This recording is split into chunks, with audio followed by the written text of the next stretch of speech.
Notre secours est dans le nom du Seigneur, qui a fait le ciel et la terre. Nous poursuivons avec le règne d'Ézéchias. Alors, on va commencer tout de suite avec le chapitre 31. Vous allez voir, dans le chapitre 31, il y a quelque chose de très curieux qu'il n'y a pas dans le livre des rois. Vous allez avoir Ézéchias qui va inviter tout le peuple à célébrer une grande noce. Et je vous jure, on a l'impression d'entendre la parabole de Jésus quand il compare le royaume des cieux à un roi qui voulut inviter son peuple pour les noces de son fils. Ah si, quand même, cette parabole, vous l'avez en tête? Alors c'est vrai, on l'a pas encore lu, ce sera dans Luc, mais enfin quand même. Le royaume des cieux est semblable à un roi qui voulut inviter des invités pour les noces de son fils. Et alors il envoie ses serviteurs, et il y en a qui refusent, pour des mauvaises raisons d'ailleurs, ça énerve le roi. Et il invite d'autres personnes, il invite tous ceux qui traînent dans les rues pour venir assister aux noces de son fils. Et là, même à la fin, vous disiez que le roi vient inspecter les convives pour savoir si jamais ils ont bien la tenue des noces. Vous gardez ça dans un coin de votre tête. Avant cette parabole de Jésus, il y a eu Ézéchias qui a vraiment invité à un banquet tout un royaume. C'est beau de se dire que ce chapitre que vous allez entendre, le Christ l'a médité. Bon, et puis ensuite, on enchaîne sur le chapitre 31.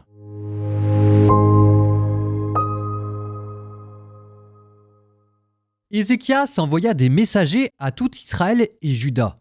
Il écrivit même des lettres à Ephraïm et Manassé, les invitant à venir à la maison du Seigneur à Jérusalem pour célébrer la Pâque en l'honneur du Seigneur, Dieu d'Israël. Le roi, ses princes et toute l'assemblée délibérèrent à Jérusalem pour célébrer la Pâque au 2e mois. En effet, on ne pouvait pas la célébrer en son temps puisque les prêtres ne s'étaient pas sanctifiés en assez grand nombre et que le peuple ne s'était pas réuni à Jérusalem. Ce projet parut juste aux yeux du roi et de toute l'assemblée.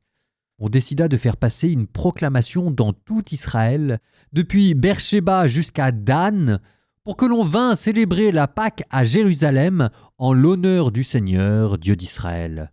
Car seul un petit nombre l'avait célébré selon ce qui est prescrit.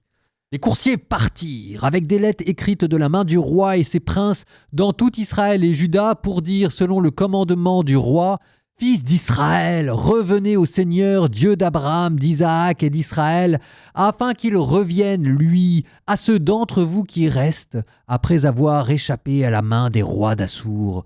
Ne soyez pas comme vos pères, ni comme vos frères qui ont été infidèles au Seigneur, Dieu de leur père. Il les a livrés à la désolation comme vous le voyez. Maintenant, ne raidissez pas votre nuque comme vos pères. Tendez la main vers le Seigneur en geste de soumission. Venez à son sanctuaire, qu'il a consacré pour toujours. Servez le Seigneur votre Dieu, pour que se détourne de vous l'ardeur de sa colère. Si vous revenez au Seigneur, vos frères et vos fils trouveront miséricorde auprès de ceux qui les ont emmenés captifs, et ils pourront revenir en ce pays. Car le Seigneur votre Dieu est tendre et miséricordieux, il n'écartera pas de vous sa face si vous revenez à lui. Les coursiers passèrent ainsi de ville en ville dans le pays d'Éphraïm et de Manassé jusqu'à Zabulon. Mais on se riait d'eux, on se moquait d'eux. Toutefois, quelques hommes d'Acher, de Manassé et de Zabulon s'humilièrent et vinrent à Jérusalem. La main de Dieu fut aussi sur Juda pour leur donner un cœur loyal, afin qu'ils exécutent le commandement du roi et des princes selon la parole du Seigneur. Un peuple nombreux se réunit à Jérusalem pour célébrer au 2e mois la fête des pains sans levain. Ce fut une très grande assemblée. Ils se levèrent pour supprimer les autels qui étaient dans Jérusalem. Ils supprimèrent toutes les tables où l'on brûlait de l'encens et le jetèrent dans les ravins du Cédron. Ils immolèrent la Pâque le 14e jour du 2e mois. Les prêtres et les Lévites, emplis de confusion, s'étaient sanctifiés et avaient fait venir les victimes pour les holocaustes dans la maison du Seigneur. Ils se tenaient à leur poste, selon leur coutume, conformément à la loi de Moïse, homme de Dieu. Les prêtres faisaient l'aspersion avec le sang qu'apportaient les Lévites. Bon nombre dans l'assemblée ne s'étaient pas sanctifiés. Les Lévites étaient donc chargés, à la place de tous ceux qui n'étaient pas purs, d'immoler les victimes pascales pour accomplir un acte saint envers le Seigneur. Or, une grande partie du peuple, beaucoup de gens d'Éphraïm, de Manassé, d'Isaacar et de Zabulon, ne s'étaient pas purifiés, en sorte qu'ils mangèrent la Pâque sans se conformer à ce qui est prescrit. Alors Ézéchias intercéda pour eux en disant « Que le Seigneur, lui qui est bon, pardonne à tous ceux qui ont appliqué leur cœur à chercher Dieu, le Seigneur, Dieu de leur Père, bien qu'ils n'aient pas la pureté qui convient aux choses saintes. » Et le Seigneur exauça Ézéchias. Il épargna le peuple. Les fils d'Israël qui se trouvaient à Jérusalem célébrèrent la fête des pains sans levain pendant 7 jours, en grande joie. Jour après jour, les Lévites et les prêtres louaient le Seigneur avec les puissants instruments de musique du Seigneur. Ézéchias s'adressa au cœur de tous les Lévites qui montraient une grande intelligence dans le service du Seigneur. Ils partagèrent, pendant 7 jours, le repas de la solennité. Ils offraient des sacrifices de paix et célébraient le Seigneur, Dieu de leur Père. Puis toute l'assemblée se mit d'accord pour prolonger de 7 jours la célébration. Et on fêta les 7 jours dans la joie. Car Ézéchias, roi de Juda, avait prélevé pour l'assemblée 1000 jeunes taureaux et 7000 moutons, et les princes avaient prélevé pour l'assemblée 1000 jeunes taureaux et 10 000 moutons. Les prêtres en grand nombre s'étaient sanctifiés. Toute l'assemblée de Juda, les prêtres et les Lévites, et toute l'assemblée venue d'Israël furent dans la joie, ainsi que les immigrés venus du pays d'Israël et résidant en Juda. Il y eut une grande joie dans Jérusalem, car depuis le temps de Salomon, fils de David, roi d'Israël, rien de pareil ne s'était produit à Jérusalem. Les prêtres lévites se levèrent pour bénir le peuple, leur voix fut entendue et leur prière parvint aux cieux au séjour de la sainteté. Lorsque tout cela fut achevé, tous les fils d'Israël qui étaient présents partirent pour les villes de Juda. Ils brisèrent les stèles, coupèrent les poteaux sacrés, détruisirent complètement les lieux sacrés et les autels dans tout le territoire de Juda et de Benjamin, d'Éphraïm et de Manassé. Ensuite, tous les fils d'Israël retournèrent dans leur ville, chacun dans sa propriété. Ézéchias établit les classes des prêtres et des Lévites, classe par classe, chacun selon son service, qu'il soit prêtre ou lévite, pour s'occuper des holocaustes et des sacrifices de paix, pour officier, rendre grâce et louer aux portes des camps du Seigneur. Le roi fit don d'une part de ses biens pour les holocaustes, holocauste du matin et du soir, holocauste des sabbats, des nouvelles lunes et des solennités, selon ce qui est écrit dans la loi du Seigneur. Il dit au peuple qui habitait Jérusalem de donner la part qui revient aux prêtres et aux Lévites pour qu'ils s'attachent fermement à la loi du Seigneur.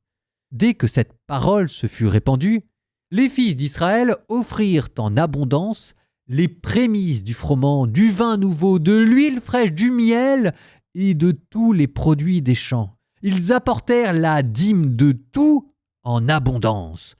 Les fils d'Israël et de Juda qui habitaient dans la ville de Juda apportèrent à leur tour la dîme du gros et du petit bétail, ainsi que la dîme des offrandes saintes consacrées au Seigneur leur Dieu. Et ils en firent des tas et des tas. Le 3e mois, on commença à former les tas, et le 7e mois, tout était terminé. Ézéchias et les princes vinrent voir tous ceux qui avaient été entassés, et ils bénirent le Seigneur et son peuple Israël. Ézéchias interrogea à ce sujet les prêtres et les Lévites. Azarias, le chef des prêtres de la maison de Sadoc, lui dit « Depuis que l'on a commencé d'apporter les contributions dans la maison du Seigneur, nous avons mangé et nous avons été rassasiés. Il en est resté en abondance, car le Seigneur a béni son peuple, et le reste forme cette grande quantité. » Ézéchias ordonna de préparer des salles dans la maison du Seigneur, et on les prépara. On apporta fidèlement les contributions, la dîme et les offrandes saintes. Le Lévite Conanias en fut chargé, et son frère Shimei le secondait. Yéhiel, Azayahu, Nahat, Azaël, Yérimoth, Yozabad, Eliel, Yishmakia, Mahat et Benaya étaient surveillants, sous l'autorité de Conanias et de son frère Shimei, par disposition du roi Ézéchias et d'Azarias, chef de la maison de Dieu. Le Lévite Coré, fils de Yimna, gardien de la porte de l'Orient, fut préposé aux offrandes volontaires présentées à Dieu, afin de répartir les contributions revenant au Seigneur et les offrandes très saintes. Éden, Minyamin, Josué, Shemayahu, Armayahu et Shekaniahu l'assistaient fidèlement dans les villes sacerdotales pour faire la distribution à leurs frères prêtres, grands et petits selon leur classe. En plus des hommes déjà enregistrés, à partir de 3 ans et au-dessus, tous ceux qui entraient dans la maison du Seigneur recevaient chaque jour quelque chose pour leur service, selon leur fonction et d'après leur classe. Les prêtres furent enregistrés selon la maison de leur père, et les Lévites, à partir de 20 ans et au-dessus, selon leur fonction et leur classe. Furent enregistrés aussi tous leurs jeunes enfants, leurs femmes, leurs fils et leurs filles, toute l'assemblée, car en toute fidélité, ils s'occupaient saintement des offrandes saintes. En ce qui concerne les fils d'Aaron, les prêtres qui se trouvaient dans les terres à pâturage autour de leur ville, il y avait dans chaque ville des hommes désignés par leur nom pour distribuer des parts à chacun des prêtres et à quiconque était enregistré comme lévite. Voilà ce que fit Ézéchias dans tout le pays de Juda. Il fit ce qui est bon, droit, vrai devant le Seigneur son Dieu. Dans toute son œuvre qu'il entreprit pour le service de la maison de Dieu, pour la loi et les commandements, cherchant son Dieu, il agit de tout son cœur et il réussit.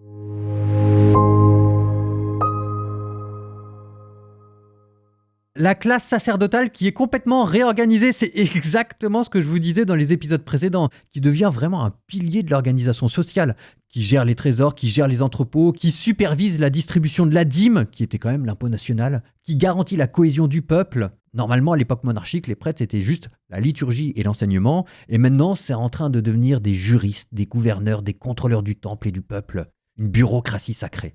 Ça, c'est peut-être l'influence babylonienne, avec son corps d'État qui était composé d'eunuques et de mages. Vous transposez ça à la réalité d'Israël, ça vous donne les Lévites. Bon, je reviens maintenant sur cette parabole, parce que c'est quand même extraordinaire de se dire que ce chapitre d'Ézéchias qu'on a lu, ils se ressemblent tous ces chapitres. Le Christ, lui, le médite et vous sort une de ses plus belles paraboles. Avec une petite différence, mais très belle. Ézéchias invite pour la Pâque. Dans l'Évangile, le roi va inviter pour la noce de son fils. Ça veut dire que la Pâque, dans la tête de Jésus, ça devient l'endroit où il se marie avec son peuple en donnant sa vie. C'est beau, non ? Autre petit changement, dans la parabole de Jésus, on dit qu'on invite des invités. On vous dit les premiers venus, mais on ne vous donne pas les détails. Et quand on reprend Ézéchias, cette fois-ci, on s'aperçoit que les invités, c'était tout Israël, pas seulement Juda, mais les 10 tribus du Nord. Ça veut dire que cette fête-là, c'était un moyen de refaire l'unité du peuple. Alors ceci dit, il y a une différence. Ici, ceux qui ne sont pas bien purifiés, Ézéchias prie pour eux pour qu'on leur pardonne et manifestement il est exaucé. Dans la parabole de Jésus, ceux qui n'ont pas le bon vêtement des noces sont expulsés dehors. Je vous laisse ça en exercice de méditation pour essayer de trouver le sens de ça. Vous irez la retrouver, la parabole se trouve dans Matthieu, chapitre 22. Proverbe 21, 27, 31. Le sacrifice des méchants est une horreur, d'autant plus qu'ils le font dans un esprit perfide. C'est vrai ça. Le faux témoin périra, seul peut parler l'homme qui a entendu. Le méchant prend un air assuré. L'homme droit, lui, avance de pied ferme. C'est quoi la différence entre l'air assuré et les pieds fermes ? Je vous laisse méditer. Point de sagesse, point de raison, point de projet qui tiennent en face du Seigneur. On équipe son cheval pour le jour du combat, mais c'est le Seigneur qui détient la victoire. On a l'impression d'entendre un jésuite, il faut agir comme si tout dépendait de nous et prier comme si tout dépendait de Dieu.